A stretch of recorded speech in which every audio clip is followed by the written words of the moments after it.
اور حضرت ابو بکر صدیق کا حال یہ تھا کہ قرآن مجید کی تلاوت جب کرتے تھے تو مشرکین مکہ کی عورتیں اور بچے سننے کے لیے ایک ہجوم اکٹھا ہو جاتا تھا.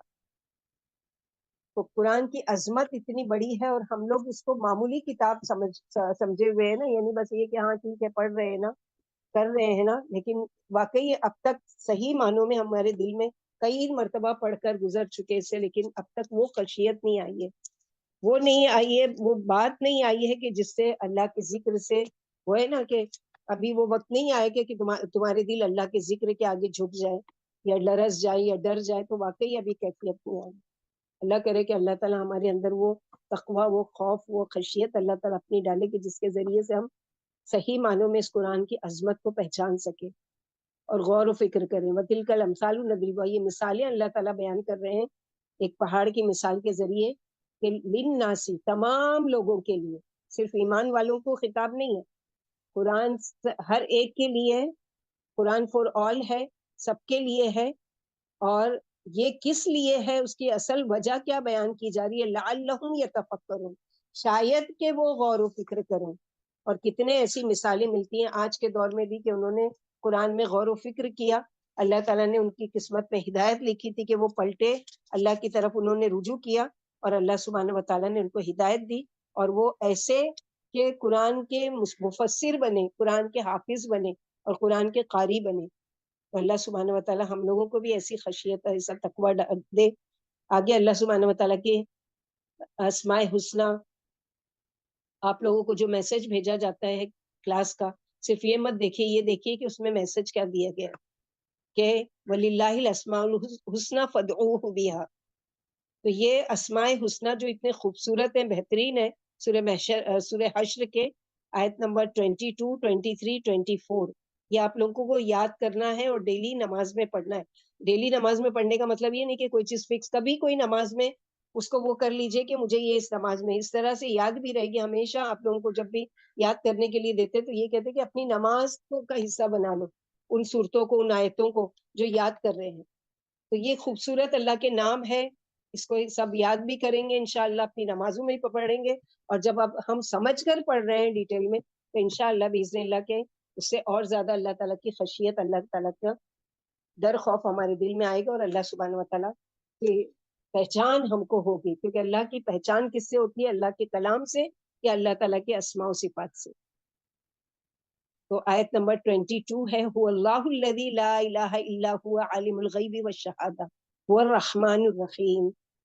وہ اللہ وہ ذات ہے جس کے سوا کوئی الہ نہیں، عالم الغیب، جاننے والے غیب اور حاضر کے ہر چیز کے جاننے والے. کوئی چیز اللہ سے چھپی ہوئی نہیں ہے، اندر ہو باہر ہو، تاریکیوں میں چلنے والی باریک سی چوٹیوں کو بھی اللہ تعالیٰ دیکھ سکتے ہیں. ہم کمزور نظر والے صرف قریب سامنے رکھی ہوئی چیز کو دیکھ سکتے ہیں. وہ رحمان الرحیم، وہ بہت مہربان اور رحم کرنے والے. سورہ رحمان میں ہم نے رحمان اور رحیم کی صفات پڑھی تھی. آج ہم لوگ پڑھتے ہیں اللہ سبحانہ و تعالیٰ کی نام جو ہے اللہ، اللہ کے بارے میں سب سے زیادہ قرآن میں جس نام کا ذکر کیا گیا ہے وہ کیا ہے؟ اللہ. اور ہماری دعاؤں میں بھی ہوتا ہے نا، اللہم، اللہم مالک الملک تؤتی الملک من تشاء. اور اسی طرح کئی چیزوں میں ہم اللہ کا وہ نام لیتے ہیں. تو یہاں پر بھی اللہ سبحانہ و تعالیٰ کی جو تمام، کیونکہ تمام جو بھی صفات اللہ تعالیٰ کی ہے وہ اللہ کے نام سے، کہ اللہ رحمان ہے، اللہ رحیم ہے، اللہ غفور ہے، اللہ کریم ہے، اللہ پاک ہے، اللہ وہ ہے. تو یہ اللہ تعالیٰ کا خاص ذاتی نام ہے جو سب سے بڑا اور جامع نام ہے. یہ اسم تمام اسماء حسنی میں سب سے زیادہ شان والا ہے، اس لیے اس کو اسم اعظم بھی کہا جاتا ہے. مخلوق میں اس جیسا کسی کا نام نہیں ہو سکتا. یعنی اللہ کسی کا نام نہیں رکھ سکتے، عبد الرحمن رکھ سکتے، عبد الرحیم رکھ سکتے، عبد الکریم رکھ سکتے، لیکن اللہ نہیں رکھ سکتے. اسی لیے نہ تو اس اسم کی کوئی تثنیہ یا جمع ہے، نہ ہی اس کی تانیث ہے. یعنی نہ اس کا سنگولر ہے، نہ پلورل ہے، نہ کوئی میل نہ فیمیل ہے. یہ اسم اسی طرح مستعمل ہے دوسری زبانوں میں جو الفاظ اس اسم کے لیے استعمال ہوتے ہیں وہ سب معبود یعنی الہ کے معنی میں استعمال ہوتے ہیں. یعنی اللہ، ان لوگوں کا جو الہ بنا لیا تھا ان لوگوں نے، اس سے لفظ اللہ، اللہ واجب الوجود ہے، یعنی جس کا ازل سے ابد تک رہنا ضروری ہے، وہ ہمیشہ سے اور ہمیشہ رہیں گے. قرآن پاک میں سورہ طٰہٰ آیت نمبر 14 میں اللہ تعالیٰ فرماتے ہیں اننی ان اللہ لا الہ الا انا فاعبدنی واقم الصلاۃ لذکری. اللہ تعالیٰ کی صفات جمال و جلال، قدرت و عظمت اور بلند و بالا شان پر مبنی نہایت جامع آیت ہے سورہ بقرہ میں آیت الکرسی. اللہ تعالیٰ کے بہترین ناموں کو وہاں پر مینشن کیا گیا ہے. پھر اسی طرح سورہ رعد میں الا بذکر اللہ تطمئن القلوب، سورہ رعد آیت نمبر 28. اور لا تجل مع اللہ الہا آخر، سورہ بنی اسرائیل آیت نمبر 22. اللہ تعالیٰ جو الہ اور معبود ہے، تمام خلق کو پیدا کرنے والے ہیں، اس جیسا کسی کا نام ہو ہی نہیں سکتا، اور نہ اس جیسی صفات کسی اور میں ہے.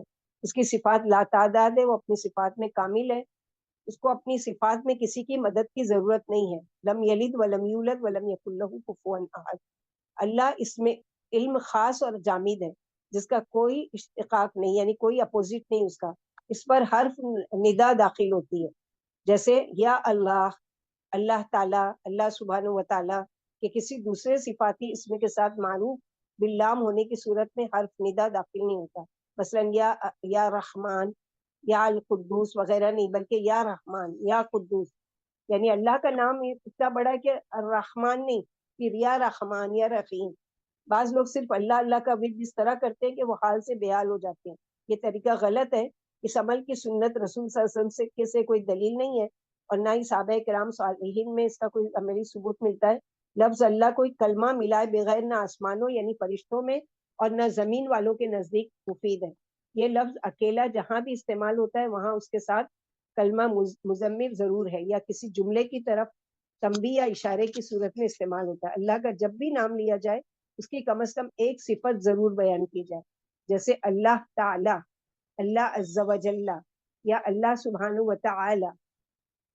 علماء کرام نے صوفیوں کے عام ذکر اللہ اللہ کو جملہ ملائے بغیر کہنا بدعت شمار کیا ہے. یعنی کوئی چیز بیچ میں نہیں ملاتے، خالی اللہ اللہ اللہ کرتے ہیں، کیونکہ رسول اللہ صلی اللہ علیہ وسلم نے ہمیشہ مکمل جملوں کو بیان فرمایا ہے، جیسے سبحان اللہ والحمد للہ ولا الہ الا اللہ واللہ اکبر ولا حول ولا قوۃ الا باللہ لا الہ الا اللہ وحدہ لا شریک لہ. یعنی ہر صفت کے ساتھ اللہ کا نام آپ صلی اللہ علیہ وسلم نے استعمال کیا ہے. اسی لیے شرک سے بچنے کی بھی دعا جو ہم کو سکھائی گئی ہے، اللہ اللہ رب لا اشرک بہ شیئا. پھر نماز شروع کرنے سے پہلے ہم جو پڑھتے ہیں اس میں بھی، یعنی تمام صبح سے لے کے رات تک کی دعاؤں میں دیکھیں گے اللہم سبحانک. جیسے نماز کی حالت میں اللہم باعد بینی و بین خطایایا شروع کر رہے ہیں ہم اللہ کے نام سے. اللہم نقنی من خطایا کما ینقی الثوب الابیض من الدنس، اللہم غسلنی من خطایا بالثلج والماء والبرد. اس طرح سے پھر رکوع میں جا رہے تھے سبحان ربی العظیم، سبحان ربی العالی. پھر اسی طرح اللہم الہمنی رشدی، اور اللہم الفعنی. اللہم جتنی بھی آپ نے یاد بھی کی ہے دعا، وہ ساری کی ساری کیا ہے؟ اللہ کے بہترین ناموں کے ساتھ شروعات ہے اس چیز کی. تو اللہ کیا ہے کہ لا الہ الا ہو، نہیں کوئی الہ مگر وہی. الہ یعنی وہ جس کی عبادت کی جائے. تو عبادت کے لائق کیا ہے؟ صرف اللہ سبحانہ وتعالیٰ کی ذات ہے. اللہ کے سوا کوئی ہستی نہیں ہے جو عبادت کے لیے، یعنی اللہ کے سوا کوئی حقدار عبادت نہیں ہے، نہ کوئی اس کے سوا رب ہے. اس کے سوا جس کی بھی عبادت کی جاتی ہے وہ سارے کے سارے کیا ہے کہ عبد ہے، باطل ہے. اللہ کے علاوہ اگر کسی کی کوئی عبادت کی جاتی ہے، سچا معبود تو وہی اللہ ہے. اسے تمام کائنات کا علم ہے، جو ہماری آنکھوں کے سامنے ہے اس کا بھی، اور جو ہم سے اوجھل ہے اس کا بھی. اس سے زمین آسمان کی کوئی چیز خواہ چھوٹی ہو یا بڑی ہو پوشیدہ نہیں، یہاں تک کہ اندھیرے میں چونٹی کو بھی وہ جانتے ہیں. رحمان الرحیم، یہاں یہ مراد ہے کہ اللہ ہمگیر رحمت والے اور اپنی رحمت سے تمام مخلوق کو گھیرے ہوئے، وہ رحمان الرحیم. اور وہ دنیا اور آخرت میں رحمان بھی اور رحیم بھی. جیسے سورہ اعراف آیت نمبر 156 میں وَرَحْمَتِي وَسِعَتْ كُلَّ شَيْءٍ، میری رحمت ہر چیز کو گھیرے ہوئے ہے. اور سورہ انعام آیت نمبر 54 میں كَتَبَ رَبُّكُمْ عَلَى نَفْسِهِ الرَّحْمَةَ، تمہارے رب نے اپنے اوپر رحمت لازم فرما لی ہے. قُلْ بِفَضْلِ اللَّهِ وَبِرَحْمَتِهِ، سورہ یونس آیت نمبر 58. فرما دیجئے مسلمانوں کو اللہ کے فضل سے، اس کے اللہ کی رحمت سے خوش ہونا چاہیے، وہ لوگوں کے مال جمع کرنے سے بہتر ہے.